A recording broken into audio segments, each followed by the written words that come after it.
Olá pessoal, tudo bem? Nesse vídeo nós vamos falar sobre a área de prevenção de perdas e principalmente sobre o futuro de prevenção de perdas. Aqui abaixo do vídeo, pessoal, tem um ícone escrito Valeu. Se os vídeos do canal de logística são importantes e ajudam você, clique no Valeu, deixe seu comentário, dê seu apoio ao canal, porque é importante para continuarmos desenvolvendo novos conteúdos. Então nesse vídeo a gente vai estar fazendo uma introdução, falando um pouquinho mais da área de prevenção de perdas, e depois vamos falar então o que está reservando, o que reserva, não é? E o que se abre de possibilidades para o futuro, não é? Da prevenção de perdas. Então, desde que existe comércio, existem perdas, existem quebras, e infelizmente existem furtos, existem roubos. E portanto, também existe a necessidade das empresas de controlar os processos internos, ter boas equipes operando uma loja, ter boas equipes de prevenção, por exemplo, e inovar em tecnologia para reduzir o impacto dos eventos de perdas no resultado financeiro.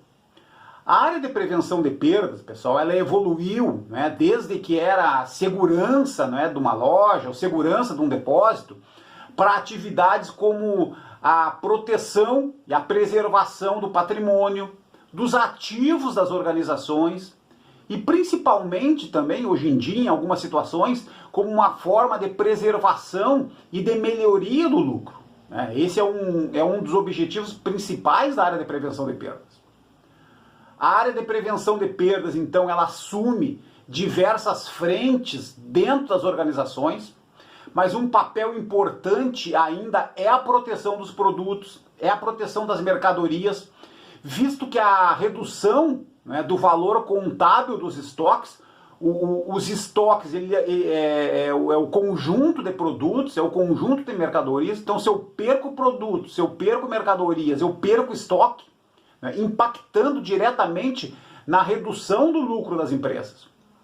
Se a gente pega um exemplo bem simples, tá pessoal? Um exemplo eu não consegui um exemplo melhor, mas se pegar um exemplo bem simples, por exemplo, da perda ou do furto de uma mercadoria que tem o valor de R$100, por exemplo, com margem de 33%. Então, vai ser necessário para a empresa vender mais 3 unidades desse mesmo produto com a mesma margem de 33% para compensar aquela perda. Então a empresa vai ter que continuar vendendo 3 vezes mais, não para ganhar dinheiro, não para ter lucro, simplesmente para poder recuperar aquela perda. Para entender um pouquinho a dimensão, o custo do impacto das perdas no varejo, tá pessoal? Esse é o resultado, um dos últimos resultados divulgados pela Associação Brasileira de Supermercados, pela Abras. No ano de 2021, por exemplo, houve a perda de 7 bilhões e 600 milhões de reais.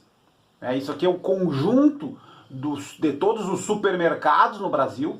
Isso equivale a 1,8% do faturamento bruto das lojas. Então, dentro dessa pesquisa foram identificados os principais motivos de perdas. A quebra operacional, ela responde por quase metade das perdas no varejo. O furto externo tem uma participação importante, como vocês olham na figura abaixo, aí, pessoal, 16% das perdas são somente furto externo, furto de cliente. Os erros de inventário e os erros administrativos, cada um deles representa 10% também. Os furtos internos chegam a 7%. Então aqui tem um grande trabalho de melhorar processo, melhorar treinamento interno, engajamento de colaboradores. Mas a questão dos furtos, que independe do querer da empresa, precisa ser combatido. E o futuro da prevenção de perda, nesse contexto de perdas, pessoal? Qual é o futuro da prevenção? Então, a tecnologia, né, do sistema interno de televisão, né, do CFTV, o sistema interno de TV, mais as antenas, mais as etiquetas, eles já são utilizados, eles já possuem várias décadas.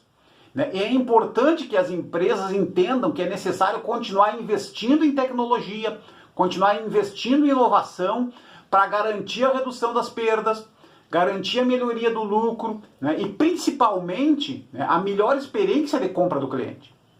As soluções baseadas em inteligência têm uma visão diferente, pois em vez de interromper, né, cada evento isoladamente, essas soluções elas buscam e elas usam a infraestrutura da segurança existente, do sistema de CFTV existente, para fornecer informações sobre eventos, né, de roubos, por exemplo, em uma determinada loja, né, principalmente para antecipar esses problemas com base nos dados coletados nas próprias lojas e em outros locais.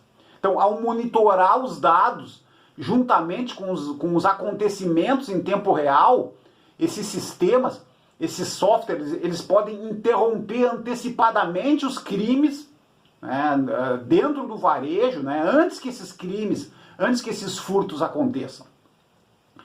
Então, um dos sistemas, um dos softwares que está sendo testado são as gôndolas inteligentes.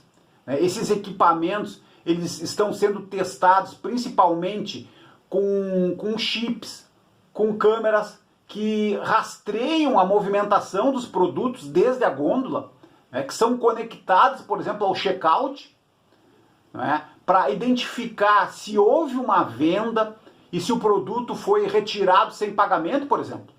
Se conectando ao sistema, ao circuito fechado da televisão, para identificar, por exemplo, os responsáveis. Essas câmeras elas são habilitadas com análise de imagem para reconhecimento facial, né, de recursos para identificar os infratores, reincidentes, por exemplo, para tomar ações preventivas. Né, ok?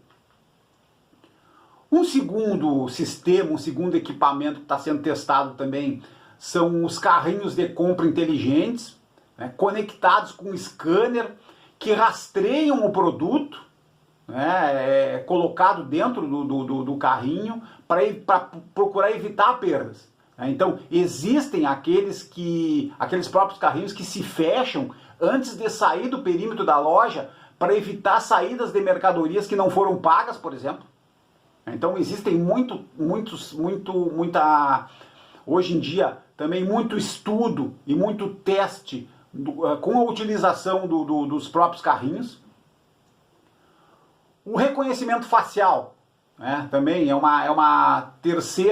terceiro campo de estudo. Então, a tecnologia do reconhecimento facial, pessoal, ela pode ser utilizada nas lojas, principalmente, né, nas lojas menores, aquelas lojas autônomas com poucos funcionários, né, tanto para inibir como para desestimular os furtos, né, e também para facilitar a identificação desses indivíduos que cometem algum tipo de crime. Então, após identificado o infrator, né, dentro de uma loja, né, ou mesmo que ele já tenha saído da loja, a área de prevenção de perdas, ela é acionada imediatamente, né, e em minutos ela pode agir, por exemplo. E a inteligência artificial? Né, a inteligência artificial, pessoal, ela refere-se então à capacidade de uma máquina, de um equipamento, em analisar o comportamento humano. Então, na prática, né, a inteligência artificial ela tem um significado muito amplo, né, é uma tecnologia que ainda está sendo testada, mas ela pode, no futuro, ajudar o varejo a prevenir fraudes, né, não colocando, por exemplo, empecilhos nos bons clientes, né, e facilitando a vida dos bons clientes. Uma empresa, por exemplo, no Japão, pessoal, ela testou um software que identifica comportamentos e atos de pessoas suspeitas dentro das lojas, informando imediatamente os responsáveis, né, a área de prevenção, por exemplo. Outra forma também é identificar sinais, né, em indivíduos que estão dentro das lojas tentando burlar os caixas de autosserviço, por exemplo, ou mesmo monitorando o comportamento e as operações e as ações dos operadores de caixa, por exemplo. Ok? Pessoal, então, obrigado pela participação nesse vídeo. Procuramos falar um pouquinho sobre a prevenção de perdas e quais os equipamentos que estão sendo testados, né, e que no futuro podem ajudar a área de prevenção de perdas e também reduzir as perdas, melhorando, né, o resultado final das organizações. Muito obrigado.